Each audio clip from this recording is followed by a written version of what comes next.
Não sei viver longe da cruz, teu sacrifício me resgatou. E eu queria muito compartilhar com vocês uma palavra que já saiu uma gotinha lá em Gota de Sabedoria, mas é uma palavra que merece uma atenção especial.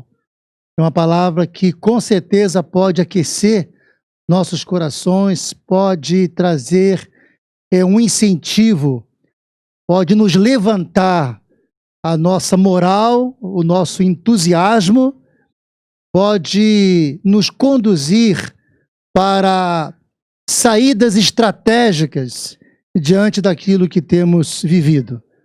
Eu vou, inclusive, evitar de falar sobre a questão do cenário que estamos vivendo, mas não tem como a gente falar de crises. Porque desde que Adão e Eva fizeram um acordo e desobedeceram no Jardim do Éden, o mundo passou a viver em crises, crises frequentes, crises rotineiras, né? Crises recorrentes, infelizmente.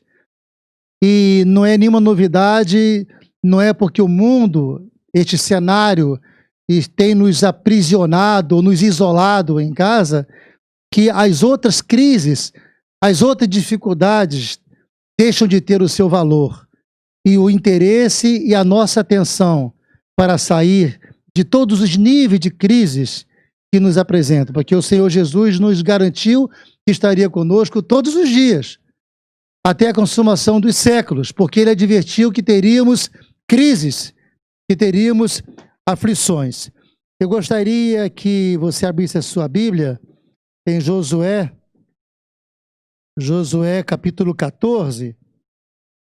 Antes de fazer a leitura, eu queria deixar com vocês aqui um pequeno pano de fundo para a gente se encaixar no roteiro, na caminhada dessa palavra, dessa peregrinação de vitória. Eu até fiquei na dúvida agora qual o título dar a essa palavra. Poderia ser o encontro no futuro, mas também poderia ser, e foi o que eu escolhi, uma saída em tempo de crises.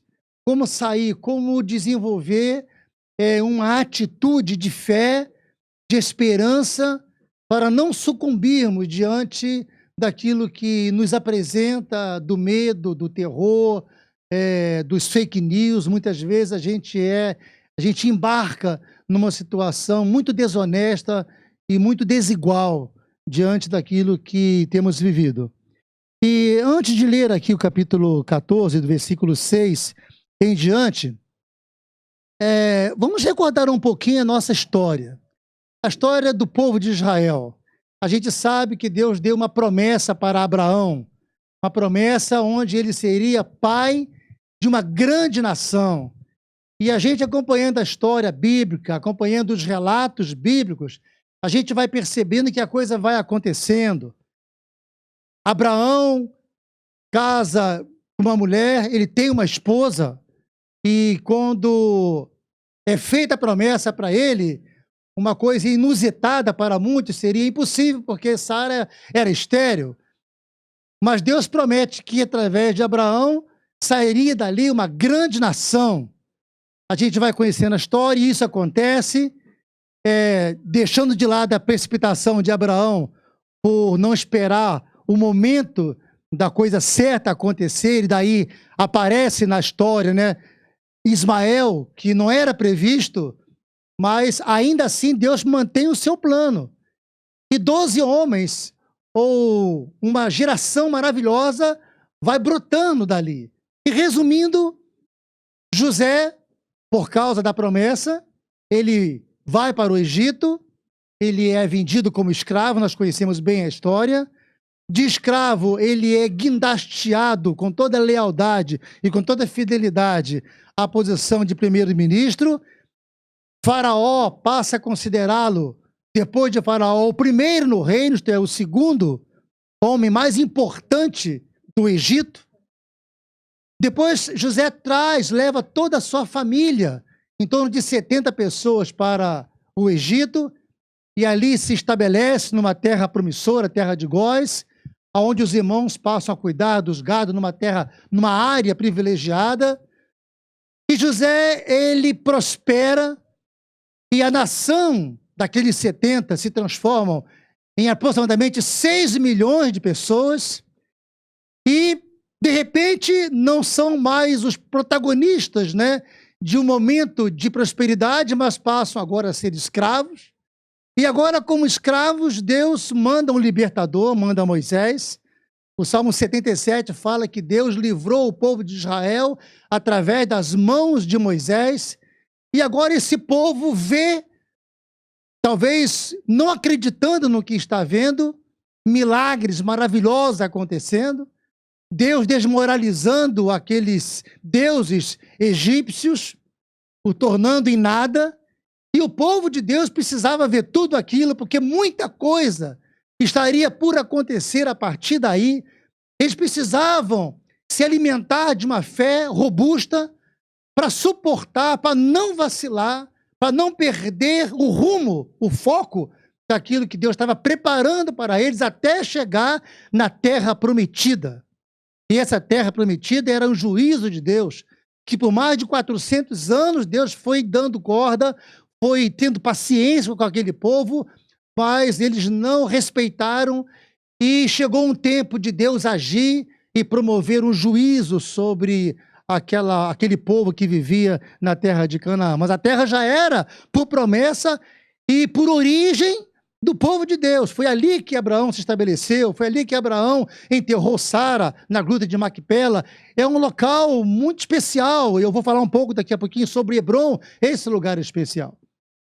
E depois que o povo começa a ver as maravilhas que Deus estava operando, agora o povo vai saindo, depois de ver aquela coisa maravilhosa das 10 pragas, e como Deus se manifestou com poder nunca visto. E aquele povo pôde ver isso. Aquele povo todo de Israel, ele pôde observar, eles foram testemunhas de coisas tremendas que Deus permitiu que eles vissem para fortalecer a fé que eles precisariam daqui a um tempo. De repente, agora o povo se vê encurralados. Atrás deles o exército de Faraó e na frente o Mar Vermelho. Parece que não tem mais saída. Parece que toda a esperança acabou ali. E já começaram as murmurações, as reclamações. Mas Deus fala para Moisés: você está reclamando, ou está falando, ou está... Age, é hora de agir. E a gente sabe da história, José bate lá com a varinha no Mar Vermelho, o mar se abre, cria paredões laterais e todo o povo passa a pés enxuto, a coisa maravilhosa, e chegam do outro lado. E uma coisa interessante é que agora, talvez aqui próximo dos 28, ou dos 2 meses e meio para 3 meses, esse povo já estava em Cádiz Barneia, já estava ali para entrar, para possuir a terra. Não precisaria passar 40 anos no deserto. E é nesse momento, nesse ponto que nós chegamos aqui agora, em Josué, capítulo 14, a partir do versículo 6, que eu passo a ler com vocês.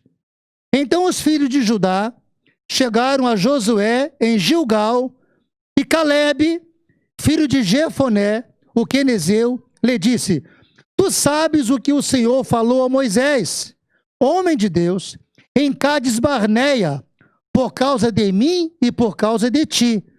40 anos tinha eu, quando Moisés, servo do Senhor, me enviou de Cádiz Barneia a espiar a terra. E eu lhe trouxe resposta, como sentia no meu coração. Mas meus irmãos, que subiram comigo, fizeram derreter o coração do povo. Eu, porém, perseverei em seguir ao Senhor, meu Deus. Então Moisés, naquele dia, jurou, dizendo: certamente a terra que pisou o teu pé será tua e de teus filhos, em herança perpetuamente, pois perseveraste em seguir ao Senhor, meu Deus. E agora eis que o Senhor me conservou em vida, como disse, 45 anos são passados, desde que o Senhor falou esta palavra a Moisés, andando Israel ainda no deserto, e agora eis que hoje tenho já 85 anos, e ainda hoje estou tão forte como no dia em que Moisés me enviou. Qual era a minha força então?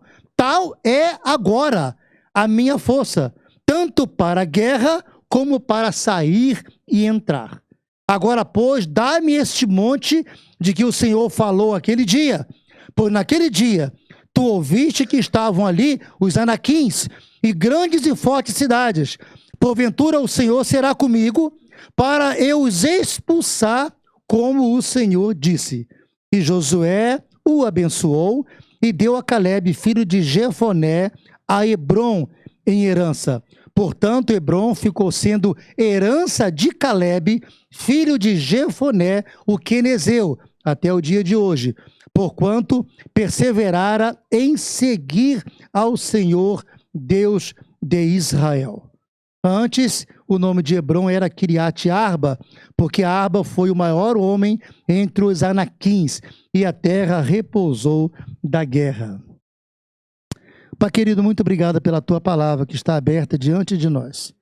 Pedimos agora, Pai, que o teu Espírito Santo venha falar ao meu coração, o coração de cada um dos teus filhos, esses poucos que estão aqui, mas muitos que estão em casa ouvindo essa palavra, que a tecnologia, que a internet, que através dessa transmissão, muitos corações sejam aquecidos com essa palavra e haja uma revelação, haja um toque do teu Espírito Santo em cada um que vai receber essa palavra, e teremos o cuidado de tributar ao Senhor toda a honra e toda a glória, em nome de Jesus, amém, e graças a Deus.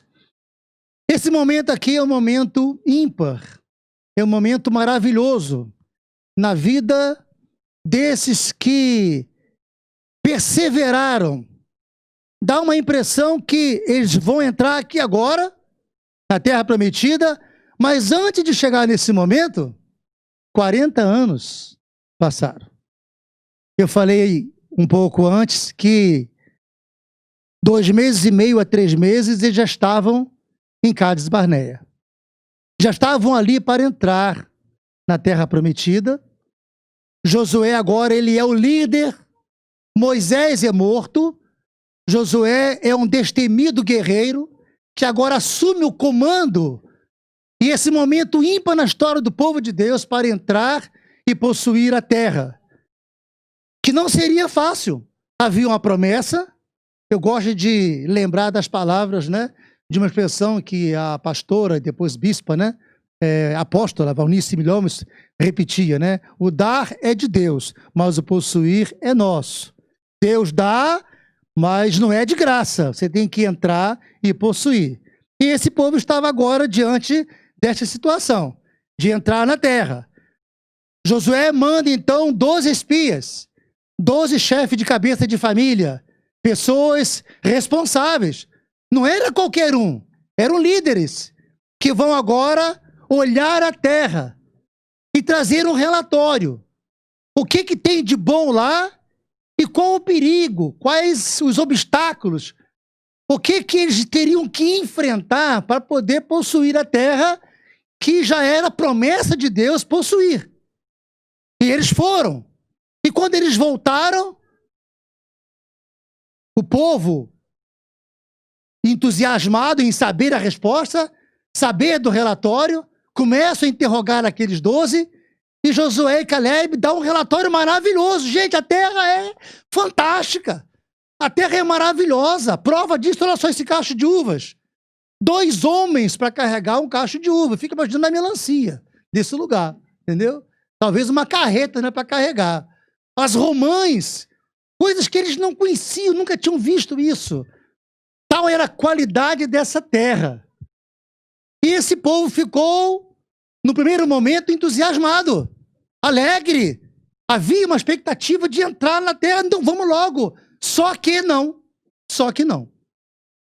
10 daqueles 12 vieram, amarelaram, eles vieram com uma informação negativa e eles contaminaram o povo com aquilo que eles observaram, aquilo que eles viram. Muitas vezes a visão que Deus nos dá do que Ele quer que a gente veja para a gente prosseguir, Ele pode dar visão para todos. Mas nem sempre todos vão ver a mesma coisa, vão enxergar o mesmo plano, o mesmo padrão de excelência que Deus quer para cada um de nós, para a sua igreja. E uma coisa que a gente aprende aqui é que não é a maioria que tem razão. Nem todos, nem sempre, a caminhada de uma grande maioria caracteriza uma verdade ou caracteriza aquilo que realmente é certo. Esses 10 insuflaram o povo de Israel e eles não entraram. E Deus deve ter ficado, vocês não vão entrar, chegou o momento. É agora a hora de entrar. Só que esses 10 trouxeram um relatório muito negativo. Eles não viram a beleza ou todo o esplendor daquela terra como um positivo que superasse o medo de terem visto ali gigantes na terra. Carros de ferro, talvez um padrão de habilidade militar ou material bélico que eles não conheciam. Carro de ferro. Então eles se atemorizaram. Chegaram a falar que eram como gafanhotos diante daqueles habitantes da terra de Canaã. E com isso aí todo o povo amarelou. Só que nesse momento aqui agora, depois de 40 anos, eu vou voltar ali a questão da jornada pelo deserto, mas Caleb, ele, quando Josué vai agora supervisionar a separação, fazer a distribuição das terras, Caleb, epa, calma lá um pouquinho, porque eu tenho a participação prometida nessa divisão. Na hora de fazer o assentamento da terra, você lembra muito bem, Josué, que Moisés, amando do Senhor, me prometeu Hebrom. E olha, eu não tenho nada a ver com o que aconteceu, com o fato de termos passado 40 anos no deserto, mas a promessa que me foi feita há 40 anos atrás, ela continua valendo. E você sabe muito bem disso. E eu posso garantir a vocês todos que eu, 45 anos depois, eu me sinto tão vigoroso, tão jovem como naquela época. Então não é motivo de não me darem a terra achando que eu não vou ter competência ou vigor ou força para conquistar. O mesmo Deus que me conduziu até aqui, Ele vai agora me conduzir para entrar na terra e possuir Hebrom, que é a promessa que Deus me deu. E eu não quero Jerusalém, eu não quero uma outra terra especial.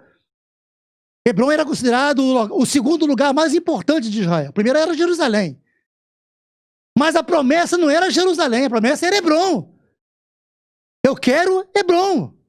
E Hebrom tem uma conotação muito interessante. Foi em Hebrom que Abraão enterrou a esposa, comprou lá o campo de Macpela, era considerado como o túmulo dos profetas, dos patriarcas. Era um lugar muito especial, Hebrom. Então, Hebrom tem uma conotação para Caleb de prosperidade e de um ganho espiritual que ele talvez não fosse nem tomar conhecimento do que haveria mais tarde. Por exemplo, Davi, ele começa o ministério dele, começa o reinado dele em Hebrom. 7 anos em Hebrom. E foi como que um estágio que Davi fez em Hebrom para depois conquistasse Sião, a fortaleza aonde habitavam os jebuseus, que nessa época em que o povo de Israel entrou para possuir a terra, diz o texto lá em Josué e em Juízes, que os jebuseus colocaram resistência e eles não conseguiram vencer os jebuseus. Os jebuseus. Mas Davi chega um ponto que ele fala, isso acabou. E diz o contexto bíblico, de modo geral, que várias tentativas fizeram para conquistar os jebuseus, para tirá-los da fortaleza, mas nunca conseguiram. Davi, depois de passar por Hebrom, 7 anos em Hebrom, ele entra pelos aquedutos, né, pelo canal, pelo rio, o único lugar vulnerável da fortaleza, e entra ali e conquista a fortaleza, hoje chamada de cidade de Davi, cidade de Sião. Então Caleb sabia muito bem qual o significado de Hebrom para ele. E é interessante que Caleb, ele passa todo esse período, ele poderia se revoltar. Quando ele dá o relatório, justamente com Josué, que a promessa era feita para Caleb, mas Josué era o líder. E logo no início do livro, Deus fala para Josué: Moisés, meu servo, é morto. Agora a bola está com você. É você que é o responsável. Assim como eu estive com Moisés, eu vou estar com você. Não temas. Seja forte.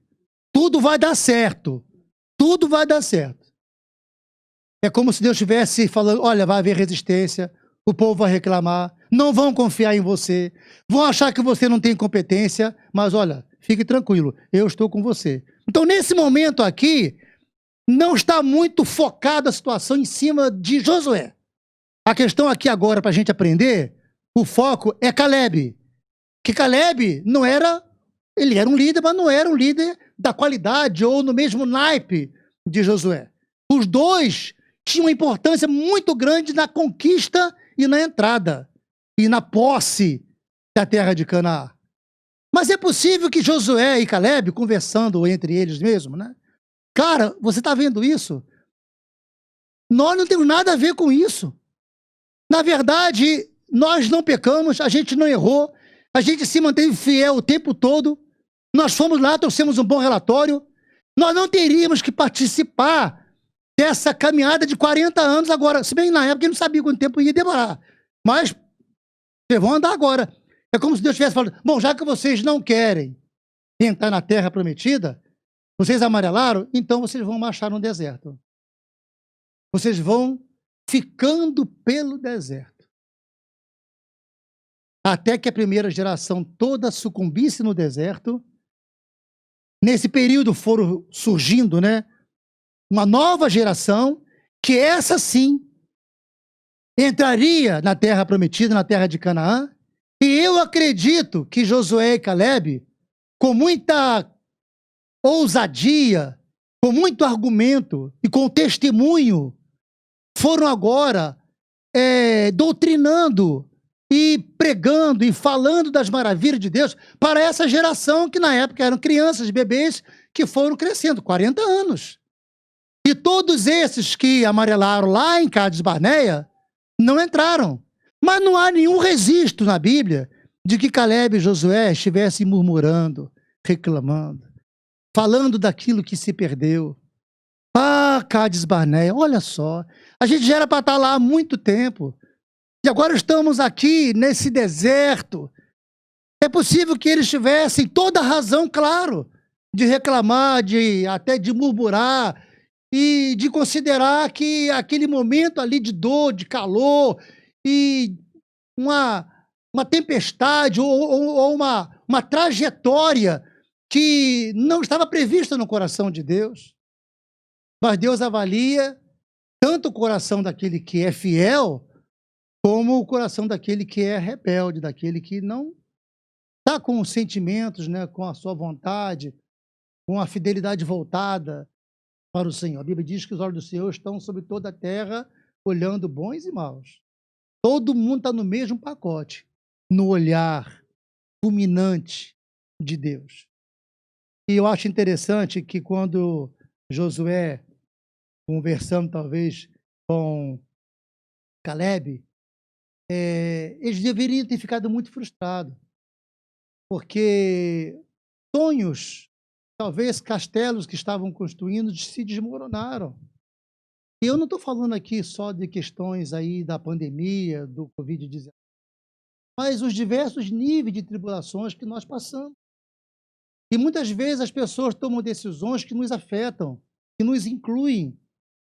E a gente não tem nada a ver com a situação, mas participamos, porque nós vivemos numa comunidade solidária. Eu já falei isso aqui uma vez, nós somos a complementação ou a multiplicidade de 7 bilhões de pessoas no mundo. aquilo que as pessoas... Hoje eu estava comentando em casa com a enteada do meu pai, e eu estava falando um pouco sobre isso. Olha só, um vizinho que está do seu lado aqui, você percebe claramente uma briga de casal, e há a possibilidade de um matar o outro, e a coisa fica tensa, e isso não incomoda? Isso nos tira, não rouba a nossa paz? Você tem uma necessidade de fazer alguma coisa. Então, as pessoas que estão perto da gente, sim, elas tomam atitudes, fazem coisas que nos afetam. Não tem como colocar uma venda nos olhos, colocar um tapume, né? Alguma coisa no ouvido para não ouvir o que está acontecendo. Não tem como. Nós somos participantes de tudo que está acontecendo. Então, nesse momento aqui, quando a crise se instala, eles poderiam ter argumentado, né? Mas nós não fizemos parte disso. O nosso relatório foi de fidelidade. Mas como agora separar 10, ou proporcionalmente, né? 10 para 2, uma parte, então entra, outra parte não entra? Não. Na verdade, todo é o povo de Deus. Por isso que a igreja sofre muitas vezes por causa de situações que acontecem, por causa da atitude de 1, ou 2, ou 3, que negligencia, que tem uma vida descomprometida com o Senhor, uma vida longe de fidelidade, fazendo aquilo que dá na cabeça, porque nós somos um corpo e somos afetados. A igreja sofre, o ministério sofre. Não é diferente do que aconteceu lá no deserto. Então, o ambiente que nós passamos a viver passa a ser um ambiente, muitas vezes, de deserto. Então, houve muita frustração? Sim, houve. Mas não era o momento deles ficarem reclamando o tempo todo daquilo que perderam. Então, é como se Deus tivesse, primeiramente, capacitou Josué para entrar na terra e ser vitorioso, e entrando e possuindo ele como líder. Mas para Caleb, é como se Deus tivesse chamado Caleb, né, numa conversa. Caleb, vem cá, entra na tenda aqui, vamos bater um papo aqui. Olha, eu sei que você está coberto de razão. Eu sei que você está chateado. Tá? Eu também estou. Você sabia que Deus fica chateado junto com a gente? Quando uma coisa ruim acontece, ele sofre com a gente. Tem uma música, né, do Marshall Hall, né, do Gaither Vocal Band, que ele fala, né, quando eu choro, Deus chora. Quando eu sofro, Deus sofre. Porque Deus nos ama, Ele quer o melhor para a gente.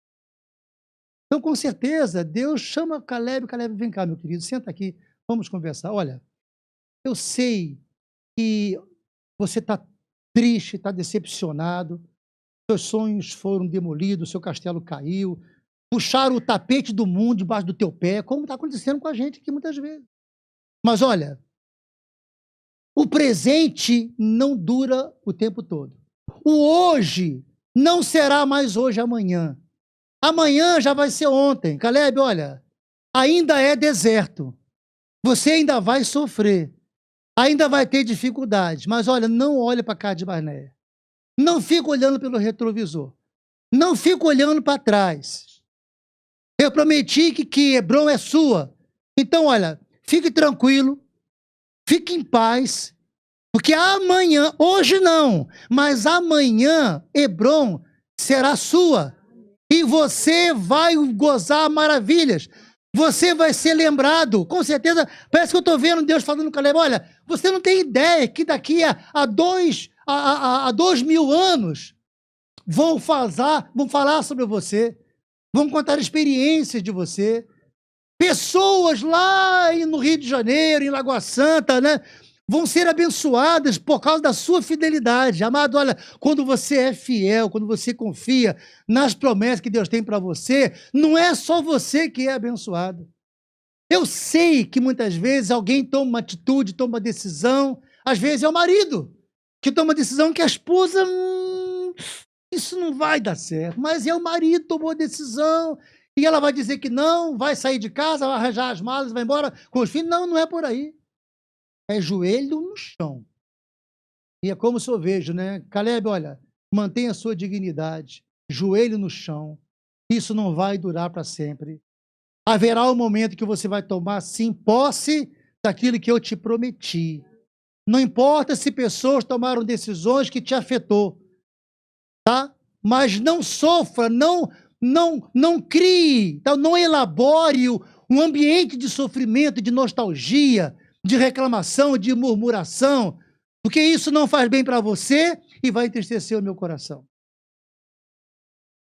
A gente vê lá no livro, o autor escrevendo aos Hebreus, que uma mágoa, uma transgressão, um momento de decepção, geralmente esse momento, esse clima vai atingindo as pessoas, a mágoa vai alastrando e cria um céu de bronze, cria um obstáculo para que as orações, para que a fidelidade, para que a comunhão seja estabelecida com Deus. Isso acontece com cada um de nós se a gente não tomar cuidado, se a gente não ficar, se embarcar nessa corrente de notícias negativas. Eu tenho alertado muita gente com relação a isso. Olha, não fique na televisão, não fique no WhatsApp, colhendo as notícias que vêm de tudo quanto é lugar, muitas mentirosas, muitas são mentiras, fake news, como agora se fala tanto. Isso aí é em todos os escalões. Desde uma conversa, né, entre os funcionários de uma empresa até o alto escalão do governo. Parece que há um complô para que todo esse ambiente seja mais nocivo do que o poder desse vírus que está por aí. O medo, a angústia, a falta de esperança promove e causa uma destruição muito maior do que a origem em si daquilo que é um vírus, que um dia talvez consiga a vacina, aí vai vir outros. Porque a Terra, esse planeta, jaz no maligno. O mundo não é retributivo. Não dá para a gente esperar que o mundo vai nos considerar. Lá em João fala que o mundo nos odeia. Amados, olha, o mundo nos odeia. Então não espere a retribuição do mundo. O mundo não é bom para quem é bom e nem é mal para quem é mal. Isso não acontece. Isso não existe. O mundo não é retributivo. Nossas ações, aquilo que os outros fazem de bom, não é que vão receber o bem. E nem sempre quem faz mal vai receber só o mal. Salmo 73, você pode ver lá que o salmista fica daquele jeito porque ele vê o ímpio se dando bem e ele se dando mal. Eu tenho pessoa lá de Belo Horizonte que já morreu o pai, a mãe, uma irmã e o pastor com a esposa estão internados no CTI. São pessoas boas. Mas e aí? O que nos resta, o que realmente aprendemos aqui com Caleb, é que a saída para a crise é a fidelidade, se agarrar na promessa que ele tem. Caleb se agarrou à promessa de Deus durante 45 anos. E o que eu acho mais interessante é que quando você se agarra a essa promessa, Deus é o mais interessado em te abastecer, em prover recursos, em te equipar para você não desanimar, para você não desistir, porque ele tem interesse de chegar lá.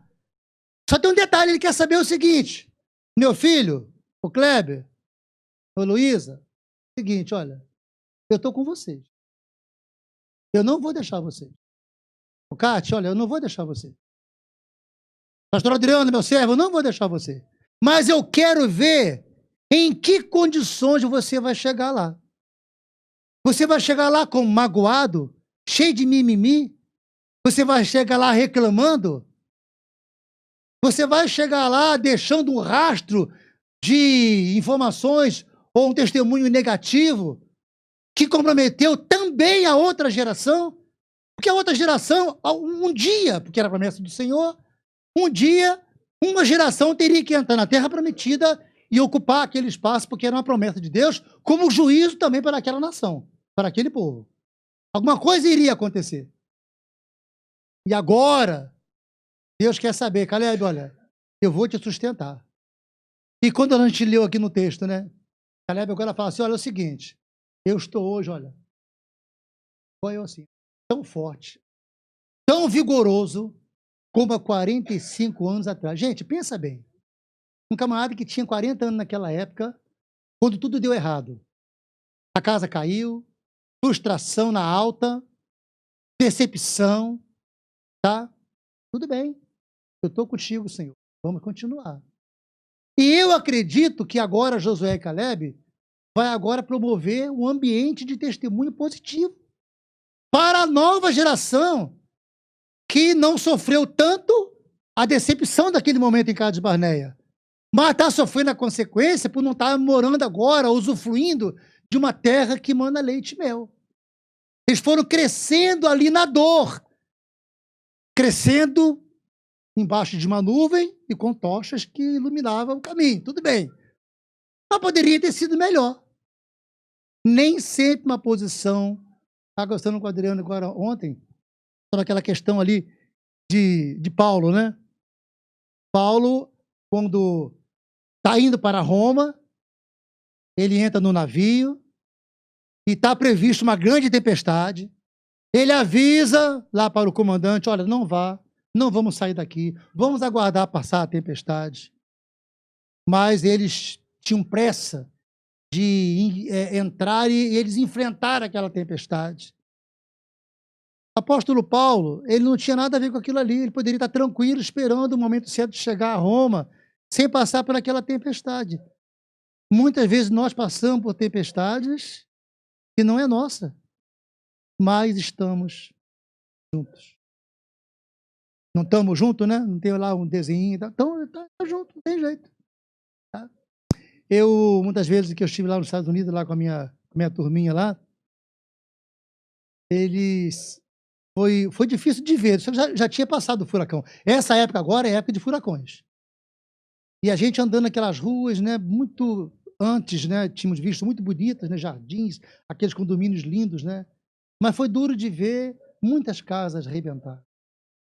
Árvores enormes caídas em cima de carros e em cima de casas. E não podia mexer porque as seguradoras tinham que fazer um levantamento, né, e fazer o registro de tudo, laudos. Mas muita gente ali não tinha culpa nenhuma daqueles furacões. Quem é o culpado? O mundo está aí e a gente precisa tomar algumas decisões. E uma das coisas que eu vejo que é muito rico a gente entender, aqui, eu fiz aqui um esboço aqui, mas nem estou acompanhando. É muito rico a gente entender que quando Deus dá uma promessa, Deus está marcando um encontro. Ele está marcando um encontro no futuro. Poderia também chamar de uma saída para tempo de deserto, tempo de crise. E Josué fez isso, ele se agarrou a essa promessa. Quando Josué, não Caleb, quando Caleb se agarra a essa promessa, ele não fica focado mais no passado. Ele sabe que o presente é passageiro, o passado não vai ajudá-lo em nada, e quando ele assume essa responsabilidade, é uma questão de decisão, ele decidiu se responsabilizar em abraçar essa promessa para não olhar para o passado, mas olhar para o futuro. Então, o que motivou Caleb o tempo todo foi a promessa do futuro, o encontro marcado no futuro, um lugar que Deus tinha já reservado para ele no futuro. Eu sei que vocês têm promessas, eu tenho promessas. Tem dia que a coisa está ruim, mas eu tenho promessas e eu tenho certeza absoluta que é um tempo que vai passar. Então, quando a crise está muito forte e quando você acha que não tem mais solução, está todo mundo dizendo que vai piorar, vem uma segunda onda de um outro vírus, aí você se agarra na promessa. Porque é a promessa que vai te dinamizar, que vai te dar forças para você superar aquele momento que de repente vem um desânimo. Opa, eu tenho uma promessa. Eu não vou olhar para a vitrine do mundo com aquilo que está sendo oferecido, não é por aqui, isso não vai me resolver em nada. Muita gente está passando por uma situação, problemas e sofrimentos, tá? E provações piores do que a minha, e Pedro fala isso. Você que está passando por provações, ore por aquele que está passando por provações piores do que essa. E, na verdade, quando a gente pensa um pouco sobre aquilo que aconteceu, ou que há elementos responsáveis pelo caos que estamos vivendo, no primeiro momento há uma indignação. Chamamos o cara de miserável, de desgraçado. Desgraçado não é palavrão, não, tá? É uma pessoa desprovida de graça. Dá vontade de pegar no pescoço, achar o culpado, mas isso não vai adiantar. É muito melhor liberar o perdão. Quando você libera perdão, você tem paz. Porque quando a pessoa não libera o perdão é autofagismo, é autodestruição. A gente, quando não perdoa, nós vamos nos consumindo por... Acho interessante uma expressão que minha esposa usa, né? Que quando você não perdoa, é como se estivesse dando um copo de veneno para a pessoa, esperando, né? Que você toma, esperando que ela morra. É por aí. E não existe como você alcançar a cura interior sem liberar perdão. Então, quando Deus fala para Caleb, olha, não olha para Cades Barneia, perdoa aquele pessoal todo aí, tá todo mundo aí, todo mundo. E essa questão do perdão, interessante uma expressão tem um teólogo tcheco, ele fala que o perdão é um elemento que cancela todas as situações do passado, promovendo a prosperidade do futuro. Ele cancela aquilo que no passado aconteceu de ruim para promover no presente uma paz que te oriente, que te sinalize para você ser vencedor no futuro. Porque o nosso futuro nós não conhecemos. Ele está ainda nas mãos do Senhor. Mas há uma verdade, que tudo que vem do Senhor, toda boa dádiva, todo dom perfeito, vem do alto, que desce do Pai das luzes, onde não há dúvida, não há sombra de variação. E quando a desesperança se instala, quando o autor de Hebreus fala isso, né, que a esperança da nossa alma, ela está guindasteada, ela está presa no trono de Deus. E tem muita gente perto da gente que está sofrendo sem esperança. E se nós temos como orientá-las, como Josué e Caleb, com certeza, fizeram naquela caminhada, orientando aquela nova geração para que eles também não se perdessem e também perdessem a oportunidade de entrar na Terra Prometida. Quantas gerações seriam necessárias? Então, era necessário o testemunho. Então, você que está aqui, você que está em casa, não dá para você embarcar num clima de decepção, num clima de frustração, murmurando, reclamando do que está acontecendo agora. É colocar os joelhos em terra, é dar uma injeção na sua dignidade, para você entender, para você acompanhar e ter uma sintonia muito fina daquilo que Deus tem separado, reservado para você. E eu gostaria que essa palavra não ficasse só numa teoria, que você pegasse essa palavra para você, e como a promessa é um encontro no futuro, toda promessa é um encontro no futuro, eu queria desafiar você a uma situação que eu até, outro dia estava conversando com a minha esposa, olha, eu vou fazer uma promessa para você, ela faz aniversário dia 19 de agosto, né? Então eu fiz uma promessa, né? E faça uma promessa para alguém. Você poderia fazer uma promessa para você mesmo, uma promessa para alguém e uma promessa para Deus. Isso aqui agora é um trabalho de casa. Você em casa, você aqui, pode assumir isso como uma atitude, uma decisão de se comprometer. Porque olha só, queridos, quando você se compromete com a promessa, quando você busca elementos para administrar a promessa que Deus te deu, você deixa de olhar as outras opções. Aí passa a ser uma coisa mais simples. É mais tranquilo, é mais light, é mais simples você focar numa coisa só. na promessa que Deus tem. Ah, mas tem uma promessa aqui, tem uma coisa nova, tem um pregador ali, tem algo acontecendo na outra igreja, tem alguma coisa que está borbulhando em tal lugar. Olha, você tem uma promessa. Nessa promessa você vai se fiar e vai administrar essa promessa com responsabilidade. Quando você tem essa promessa e vai administrar, as outras coisas, pode ser até alguma situação que te encha os olhos na vitrine que o mundo apresenta, mas ela pode ser uma ilusória, ela pode tirar você do foco. Cuidado! Faça como Caleb, não olhe para Cades Barneia, abrace a promessa, porque a promessa quem deu foi Deus, e o encontro que ele marcou, ele vai cumprir. Eu não sei se é amanhã, se é depois da manhã, se é no mês que vem, mas ele vai cumprir. Porque não existe, não há nenhum registro na palavra que Deus não tenha cumprido uma promessa que ele tenha feito. Mas faça promessa sábia, não faça promessa de tolo, igual o Jefité fez uma vez. A gente sabe da história. Faça promessa para você mesmo. Que promessa, pastor? Faça um compromisso, ou uma promessa, como você queira chamar, de ler mais a Bíblia, de ter um encontro diário com o Senhor. Esse encontro diário com o Senhor vai te fortalecer para te levar até o encontro da promessa que Deus tem no futuro. Amém?